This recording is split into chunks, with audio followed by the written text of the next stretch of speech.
चलिए दोस्तों, स्वागत है आपका इजी लर्निंग की एक नई वीडियो में। इस वीडियो में हम अपना पीएचई का लास्ट चैप्टर रिवाइज करेंगे। ठीक है, तो बच्चों जिसने भी सब्सक्राइब नहीं करा प्लीज़ जल्दी से सब्सक्राइब कीजिए। प्लेलिस्ट लास्ट में डाल दूंगा, पूरी सारे चैप्टर्स को रिवाइज कर लीजिएगा। करते बच्चों शुरू ट्रेनिंग एंड स्पोर्ट्स में। सबसे पहले स्ट्रेंथ क्या होता है तो समझिएगा। स्ट्रेंथ का मतलब है हम किस मैक्सिमम रेसिस्टेंस के अगेंस्ट काम कर सकते हैं, या हमारी मसल्स की वो एबिलिटी जो किसी एक फोर्स के अगेंस्ट काम कर सकती है, इसी को हमारी स्ट्रेंथ कहते हैं। और मैक्सिमम, ठीक है, ध्यान रखिएगा। स्ट्रेंथ कितनी टाइप की होती है? स्ट्रेंथ 3 टाइप की होती है। सबसे पहले मैक्सिमम स्ट्रेंथ। मैक्सिमम स्ट्रेंथ में हम हाईएस्ट एक्सटर्नल रेसिस्टेंस, यानी ज़्यादा से ज़्यादा कितना वजन उठा सकते हैं, इसको देखते हैं एक रैप में। यानी हमें यहाँ पे ये नहीं करना 10 15 20 रैप मारने हैं, हमें सिर्फ एक रैप में हम मैक्सिमम कितना वजन उठा सकते हैं, ये हमारी मैक्सिमम स्ट्रेंथ है। एक्सप्लोसिव स्ट्रेंथ का मतलब होता है हम कितनी हाई स्पीड पे पहुंच सकते हैं, यानी मैं कितनी तेज़ तेज़ वजन को उठा सकता हूं, कितनी तेज़ी से उसको कर सकता हूं, ये मेरी एक्सप्लोसिव स्ट्रेंथ कहलाएगी। जबकि स्ट्रेंथ एंड्योरेंस का मतलब है मैं कितनी देर तक उस वेट को उठा सकता हूं। ठीक है, कितनी देर तक बिना थके उस वेट से एक्सरसाइज कर सकता हूँ या वेट को उठा सकता हूँ, ये स्ट्रेंथ एंड्योरेंस कहलाती है। अब हम इस स्ट्रेंथ को कैसे सही कर सकते हैं ये जानेंगे। ठीक है, कौन सी एक्सरसाइजेज हैं जिससे स्ट्रेंथ को बढ़ावा दिया जा सकता है? तो 3 तरीके की एक्सरसाइज होती हैं: आइसोमेट्रिक, आइसोटोनिक और आइसोकाइनेटिक। आइसो मतलब एक जैसी, तो मीट्रिक मतलब लंबाई, यानी ऐसी एक्सरसाइज जिसमें कोई भी हमारी मसल की विजिबल मूवमेंट नहीं होगा, लंबाई एक समान बनी रहेगी, मसल की लेंथ एक समान बनी रहेगी, इसे आइसोमेट्रिक एक्सरसाइज कहते हैं। जैसे प्लैंक बनना, तो हम प्लैंक बन गए, तो प्लैंक करते पे क्या हम कोई मसल मूव हो रही है? सेम जितनी लेंथ थी उतनी रही। हम एक पैर पे अपने आप को बैलेंस कर रहे हैं, दीवार को पुश कर रहे हैं, तो यहाँ पे पुश करने का मतलब है मैं ऐसे करके खड़ा हुआ हूँ धक्का मारते हुए, ये नहीं हिल रहा हूँ। ठीक है, तो ये आइसोमेट्रिक एक्सरसाइजेज होती हैं जो रुकी हुई पोजीशन में, यानी स्टैटिक पोजीशन में की जाती हैं।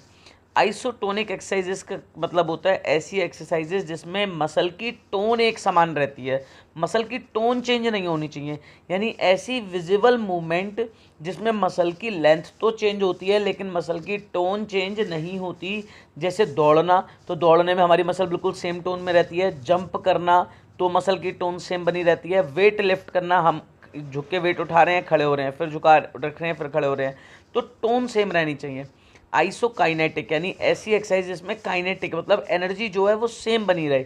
ठीक है, तो इसको हम बोलते हैं बच्चों हमारी आइसोकाइनेटिक एक्सरसाइजेस सेम स्पीड से करना है, यानी ऐसी स्पेशलाइज आइसोकाइनेटिक। ध्यान रखिएगा बच्चों, आइसोकाइनेटिक बिना मशीन के नहीं हो सकती हैं, यानी आइसोकाइनेटिक में मशीन का यूज़ होगा ही होगा।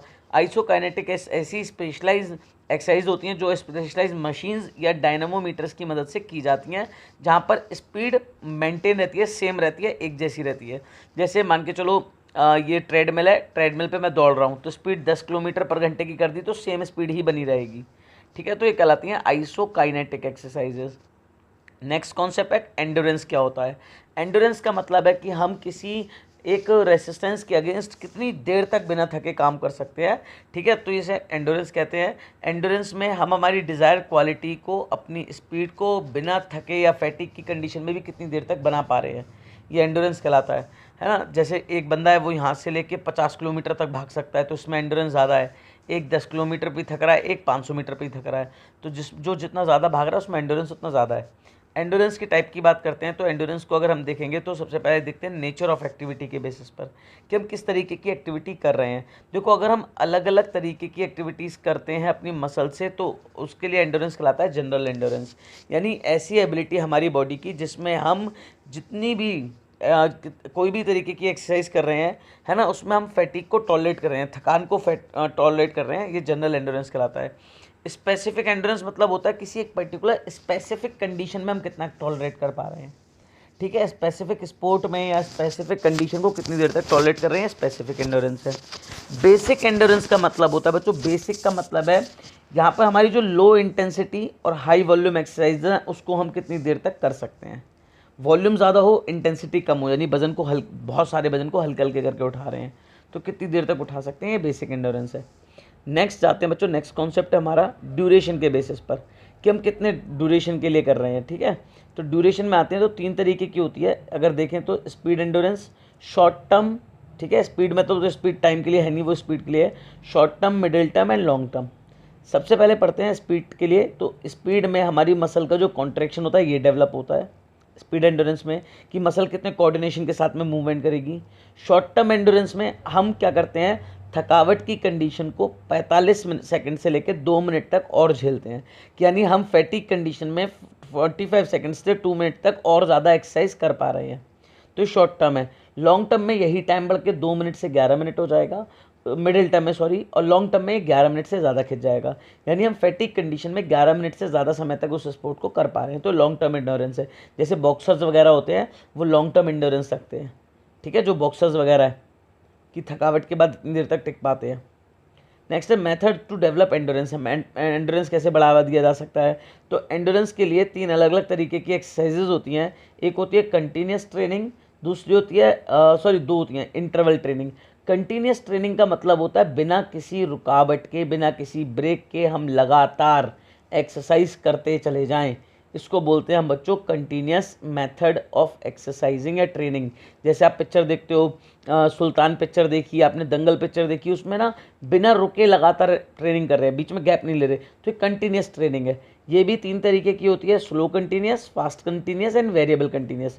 स्लो कंटिन्यूस में हमारी स्पीड स्लो रहती है कंपेरेटिवली, फास्ट में हम बहुत तेज़ स्पीड पर लगातार एक्सरसाइज करते हैं, और वेरिएबल में क्या होता है, स्पीड को चेंज किया जा सकता है, कभी स्लो कभी तेज़, थक गए तो फिर स्लो, फिर स्लो के बाद मतलब बॉडी नॉर्मल थोड़ा हुआ मसल तो फिर से तेज़ करनी शुरू कर दी। तो इस तरीके से 3 अलग अलग तरीके से कंटिन्यूस ट्रेनिंग की जाती है।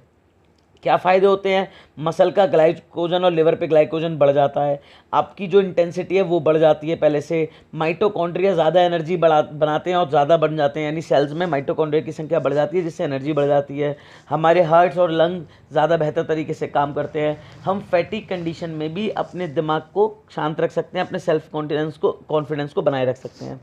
अब आती है इंटरवल ट्रेनिंग। इंटरवल का मतलब है आप ट्रेनिंग कर रहे हो लेकिन बीच में गैप ले रहे हो, ठीक है, तो इसे इंटरवल ट्रेनिंग कहा जाता है। इंटरवल ट्रेनिंग की बात करें तो इंटरवल ट्रेनिंग में हम क्या करते हैं, अपनी जो रिकवरी का टाइम देते हैं मसल को, बीच में गैप ले लेते हैं, पहले हाई इंटेंसिटी वर्कआउट करा, फिर रेस्ट लिया ताकि मसल को नॉर्मल होने का टाइम मिले, फिर दोबारा से एक्सरसाइज करेंगे। इसके क्या फ़ायदे होते हैं, रेस्पिरेटरी और सर्कुलेटरी सिस्टम इंप्रूव हो जाता है, एथलीट काफ़ी ज़्यादा मतलब बिना किसी डिफ़िकल्टी के इम्प्रूवमेंट बहुत जल्दी कर लेता है, कोच के सजेशन को माना जा सकता है, यानी जैसी एक्सरसाइज कर रहे हैं तो बीच में कोच ने बुला लिया और कोच बुलाने के बाद में उसने समझा दिया कि तुम्हें अब ऐसी वाली वो फॉलोअप करनी है, अब ऐसी वाली फॉलोअप करनी है। इसके अलावा अगर हम देखेंगे तो यहाँ पे शॉर्ट टाइम में हम बहुत ज़्यादा पीक परफॉर्मेंस को गेन कर सकते हैं। इसके अलावा शॉर्ट ड्यूरेशन में अगर हम देखें तो ज़्यादा वर्कआउट किया जा सकता है। ये हो गए बच्चों हमारे इंटरवल ट्रेनिंग मेथड। अब इसके बाद हम पढ़ेंगे फार्टलेग ट्रेनिंग मेथड में बच्चों क्या होता है, अगर हम फार्टलेग ट्रेनिंग मेथड की बात करते हैं तो फार्टलेग ट्रेनिंग मेथड एक कॉम्बिनेशन है, इसमें हम कंटिन्यूस और इंटरवल दोनों ही ट्रेनिंग्स को जोड़ देते हैं। बेसिकली ये गोस्टा होल्मर ने स्वीडन के रहने वाले थे, इन्होंने 1930 में से डेवलप किया था। इसमें क्या होता है, स्लो रनिंग करते हैं, फिर बीच में फास्ट रनिंग करते हैं, भागते भागते थक गए, फिर स्लो रनिंग, फिर फास्ट। इससे फ़ायदे क्या होते हैं, फार्टलेग से अगर हम देखें तो एरोबिक जो वर्कआउट होता है वो काफ़ी इंप्रूव हो जाता है। फार्टलेग रनर्स होते हैं, जो इतने भी रनर होते हैं उनकी एरोबिक और एनारोबिक कैपेसिटी इंप्रूव हो जाती है। इसके अलावा अगर हम देखेंगे तो अलग अलग तरीके के गेम्स में इसका इस्तेमाल किया जा सकता है। अगर इसके बाद देखें तो जो फैट बर्निंग पार्ट होता है, फैट को कम करने में काफ़ी ज़्यादा मदद करता है, ये इस तरीके की हमारी एक्सरसाइज होती है। फार्टलेग को अगर डेली बेसिस पे इम्प्रूव किया लगाया जाए तो फिजिकली पावरफुल बन जाते हैं, है ना, तो और जो टेक्निकलिटीज़ होती हैं रेसिंग की वो भी आ जाती हैं। अब आते हैं स्पीड के बारे में जानते हैं बच्चों, स्पीड क्या होता है। बच्चों स्पीड पढ़ते हैं, देखिए स्पीड का मतलब क्या होता है, स्पीड का मतलब होता है बच्चों कि हम मैक्सिमम डिस्टेंस को कितने मिनिमम टाइम में कवर कर सकते हैं, ये स्पीड है, ठीक है। मतलब समझिएगा मैं कितनी दूरी को कितने कम समय में कवर कर रहा हूँ, ये स्पीड कहलाती है। स्पीड के टाइप्स की बात करते हैं, सबसे पहला आता है मूवमेंट स्पीड। देखो नाम में लिखा हुआ है कि हमें किसी एक मूवमेंट को करने में कम से कम समय लगता है, तो वो मूवमेंट स्पीड है। लोकोमोटर इंजन देखें, इंजन ट्रेन के बहुत दूर तक चलते हैं, तो आप अपनी मैक्सिमम स्पीड को कितने लंबे समय तक या कितनी लंबी दूरी तक बना सकते हो, इसे लोकोमोटर एबिलिटी कहते हैं। रिएक्शन एबिलिटी मतलब आप एक बार किसी एक एक्शन के खिलाफ कितनी तेज़ी से रिएक्ट कर रहे हो, आपकी रिएक्शन एबिलिटी है। और एक्सक्लरेशन एबिलिटी मतलब अपनी मैक्सिमम स्पीड को कितने कम टाइम में अचीव कर पा रहे हो। 0 से 60 को आपने 4 सेकंड में अचीव कर लिया, तो आपकी एक्सक्लरेशन एबिलिटी। आप करते हो ना स्कूटी को, बाइक को स्पीड चेक करते हो एक्सक्लरेशन की कि कितनी एक्सक्लरेशन एबिलिटी है, 100 की स्पीड को कितनी देर में पकड़ लेगी, ये एक्सक्लरेशन होता है बच्चों। नेक्स्ट है मेथड टू डेवलप स्पीड को कैसे बढ़ाया जा सकता है, तो एक्सक्लरेशन रन के द्वारा और पेस रन के द्वारा। एक्सेलरेशन रन का मतलब होता है बच्चों, इसको डेवलप करने के लिए हम क्या करते हैं, ऐसी एक्सरसाइजेस करते हैं जिसमें हम स्टेशनरी पोजीशन में एक ही जगह पर रुककर मैक्सिमम स्पीड को गेन करने की कोशिश करते हैं। पेस रन क्या होता है, पेस रन में हम एक पर्टिकुलर डिस्टेंस पर रन करते हैं कांस्टेंट स्पीड से। पेस का मतलब होता है कांस्टेंट स्पीड से भागना, ठीक है। जनरली 800 मीटर के ट्रैक पे एथलीट्स भागते हैं कांस्टेंट यूनिफॉर्म स्पीड से और उससे ज़्यादा दूरी पर, ताकि अपनी पेस को मेंटेन कर अपनी स्पीड को बढ़ाया जा सके। नेक्स्ट कॉन्सेप्ट है बच्चों हमारा फ्लेक्सिबिलिटी की। फ्लेक्सिबिलिटी क्या होता है, फ्लेक्सिबिलिटी का मतलब होता है हम अपने जो जॉइंट्स हैं, मान के चलो ये मेरी एल्बो है, तो एल्बो के जॉइंट को कितने रेंज तक मैं परफॉर्म कर सकता हूँ, सीधी कर कितने तक मोड़ सकता हूँ, ये मेरी फ्लेक्सिबिलिटी कहलाएगी, ठीक है। तो फ्लेक्सिबिलिटी के साथ एक प्रॉब्लम है, जैसे जैसे उम्र बढ़ती जाती है वैसे वैसे जॉइंट की फ्लेक्सिबिलिटी कम हो जाती है। अब फ्लेक्सिबिलिटी कितने तरीके की होती है, तो एक्टिव और पैसिव। जैसे मान के चलो सपोज करो बच्चों ये मैं बैठा हुआ हूँ, ठीक है, ये मेरे पैर हैं और ये मेरा हेड है, ये मेरे हाथ हैं, मैं आगे की तरफ झुका, मैं यहाँ तक पहुँच गया, इससे आगे नहीं झुक पा रहा, तो अपने आप से समझना, मैं अपने आप से कितने रेंज तक जा सकता हूँ, मैक्सिमम रेंज तक बॉडी को बेंड कर सकता हूँ, ये कहलाती है एक्टिव फ्लेक्सिबिलिटी, ठीक है। एक्टिव फ्लेक्सिबिलिटी भी दो तरीके की होती है, स्टैटिक और डायनामिक। एक बार तो मैं रुक गया, दूसरी बार ऐसा है कि मैं पीछे गया फिर वापस आगे झुका, फिर पीछे गया फिर वापस आगे झुका, है ना, ये डायनामिक फ्लेक्सिबिलिटी कहलाती है। लेकिन अगर सपोज करो यहाँ पर एक मेरा ट्रेनर हो जो मेरे कंधे पे हाथ रखे और मुझे आगे की तरफ पुश करे, तो हो सकता है मैं अपने टोस को छू लूँगा, तो ये कहलाएगी बेटा पैसिव फ्लेक्सिबिलिटी। यानी पैसिव फ्लेक्सिबिलिटी में कोई एक पार्टनर होगा जो हमें मदद करेगा स्ट्रेच करवाने में, ठीक है। अब कौन कौन से मेथड है जिनसे हम अपनी फ्लेक्सिबिलिटी को इम्प्रूव कर सकते हैं, तो सबसे पहले डायनामिक मेथड। डायनामिक मेथड तो सिंपल सा है कि यहाँ पे हमें फिजिकल एक्सर्शन करना है, स्पोर्ट्स परफॉर्मेंस को प्रिपेयर करना है, अपनी बॉडी को प्रिपेयर करना है कि हम फिजिकल एक्सर्शन कर सकें और स्पोर्ट परफॉर्मेंस के लिए तैयार हो सकें। स्टैटिक स्ट्रेचिंग मेथड, एक ही जगह पे खड़े हो जाओ और अपने पैरों को स्ट्रेच करो, अपने मसल्स को स्ट्रेच करो, है ना। जैसे लोग देखे ना, वो अपने पैरों को ऐसे करके खड़े हो जाते हैं और एक पैर को इधर झुकाते हैं, फिर ऐसे कर ये स्टैटिक स्ट्रेचिंग है। फिर आती है बैलिस्टिक मेथड। बैलिस्टिक मेथड में क्या करते हैं, हम तेज़ी से रैपिड मूवमेंट करते हैं, बहुत तेज़ी से मूवमेंट करते हैं अपने हाथों का, पैरों का, ठीक है, नॉर्मल रेंज ऑफ मोशन में। जैसे लोगों ने देखा होगा, आपने फील्ड में कभी गए होगे खेलने के लिए, तो लोग हाथों को ऐसे ऐसे गोल गोल घुमा रहे होते हैं इधर उधर, ऐसे गोल कर, ये बैलिस्टिक मेथड है, ताकि इससे फ्लेक्सिबिलिटी बढ़ जाए। और लास्ट आता है proprioceptive neuromuscular facilitation technique.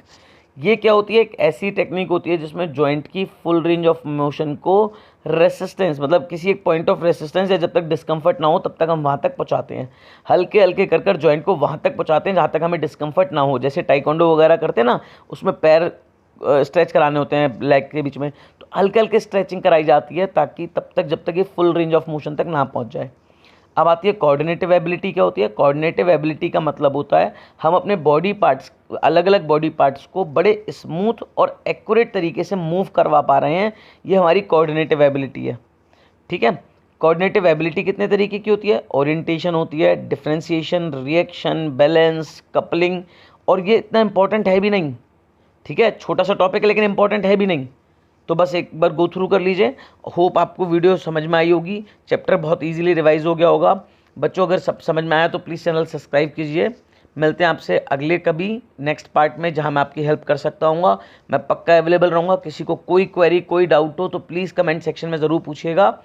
Touch में बने रहेंगे बच्चों हमेशा, तो पढ़ते रहिए, ख्याल रखिए अपना, मिलते हैं।